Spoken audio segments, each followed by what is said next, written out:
Ça y est, c'est les vacances. Pour l'été, je vais vous présenter les livres qui, pour moi, sont les incontournables à prendre dans vos bagages pour les vacances. En tant que professionnel de la relation, qu'on soit thérapeute, travailleur ou travailleuse sociale, coach, on fait des métiers qui nous demandent énormément, et même si je ne suis pas le meilleur exemple de ce que je vais vous dire, je considère qu'il est absolument indispensable de prendre du temps pour soi et pour s'intéresser à des choses qui sortent du domaine qui nous passionne. Donc prendre des vacances reposantes, lire autre chose que des ouvrages théoriques est pour moi absolument essentiel. En ça, je rejoins complètement ce que disait Claudio Deschamps dans l'interview que vous avez peut-être découverte la semaine dernière sur la chaîne. Alors je vous emmène avec moi dans mes vacances pour vous parler de ces ouvrages que je vous conseille et qui, vous l'aurez compris, ne sont pas des ouvrages théoriques, bien qu'ils puissent nous enseigner au moins autant dans nos métiers que les autres.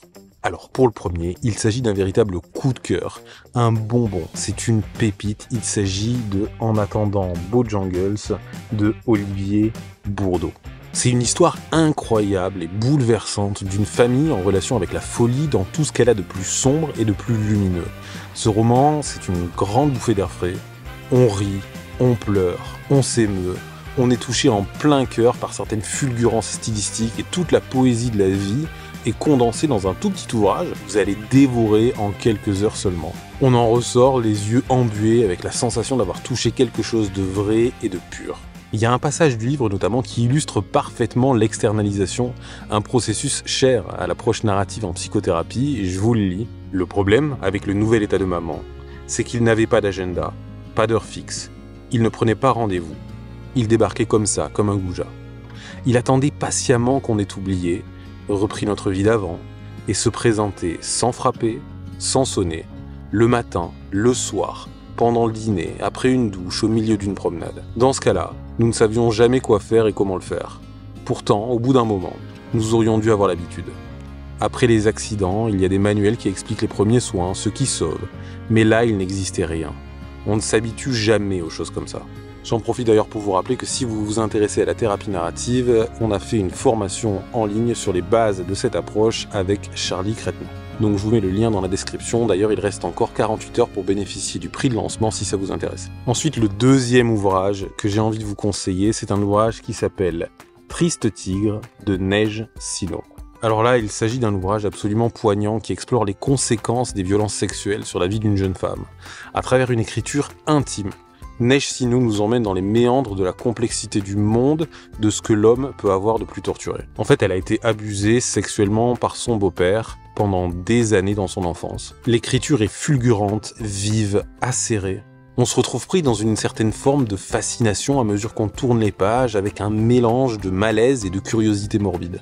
C'est un peu comme regarder à travers le trou de la serrure de l'esprit d'une personne qui a été victime d'abus, et je peux vous garantir qu'on n'en ressort pas de la même façon qu'on y est entré. Après la lecture de ce livre, c'est certain qu'on est beaucoup plus éveillé aux questions des violences intrafamiliales et notamment des violences sexuelles et beaucoup plus équipé pour avoir une petite représentation de ce qui peut se passer dans la vie des victimes. Je pense que c'est un incontournable pour tous les professionnels de la relation car en fait ce livre nous rend plus conscients, plus justes et plus fins dans nos réflexions et dans nos positionnements.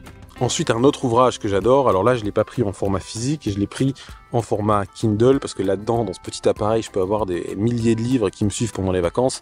C'est d'ailleurs un investissement qui vaut le coup si jamais ça vous intéresse. Je vous mettrai un lien dans la description pour que vous puissiez regarder un petit peu ce matériel. Donc, le troisième livre, c'est un ouvrage de Jean-Baptiste Andréa qui s'appelle Veiller sur elle. On y retrouve de magnifiques histoires d'amitié, d'amour et de loyauté situées dans les montagnes italiennes. Ce roman aborde des thèmes comme la solitude, le dévouement. J'ai vraiment adoré ce livre, je l'ai dévoré en tournant les pages comme on tourne celle d'un grand livre à suspense. On y suit la vie de Mimo Vitaliani, un sculpteur du début du siècle, depuis son enfance jusqu'à sa mort. Le livre, d'ailleurs, commence par la fin et on remonte le temps pour élucider le mystère de la Pietà Vitaliani. C'est le livre le plus conséquent de la sélection et pourtant c'est celui que j'ai terminé le plus vite, tellement j'ai été happé par cette histoire. Et enfin, pour finir avec un livre qui commencera un petit peu à nous remettre dans le bain pour la rentrée, il s'agit de L'art de la thérapie d'Irvin Yalom. Là, je l'ai en anglais parce que j'adore cette édition, mais vous pouvez le retrouver en français dans n'importe quelle librairie. C'est vraiment un incontournable pour moi, pour tous les thérapeutes en devenir. Et ce que je trouve incroyable avec ce livre, c'est que même en le relisant une fois tous les 2 ou 3 ans, comme c'est mon cas, j'y découvre et j'y apprends sans cesse de nouvelles choses. C'est comme si, à mesure que mon expérience de thérapeute grandit, je le lis à travers un prisme différent. Et ça, pour moi, c'est vraiment ce à quoi on reconnaît les grands récits, ceux dont la complexité se révèle à mesure de notre croissance personnelle en restant accessible à chaque étape. Donc, qu'on soit étudiant ou bien thérapeute chevronné, ce livre aura toujours quelque chose d'intéressant à nous apprendre. Donc voilà pour mes conseils de lecture de l'été. J'espère que ces ouvrages vous accompagneront agréablement si vous décidez de leur donner une chance. N'hésitez pas à dire dans les commentaires quelles sont vos propres suggestions de lecture pour l'été pour en faire bénéficier toute la communauté. En ce qui me concerne, j'ai hâte de vous retrouver pour une prochaine vidéo. Je vais de ce pas aller faire un petit plongeon juste derrière. Et surtout, n'oubliez pas, prenez bien soin de vous.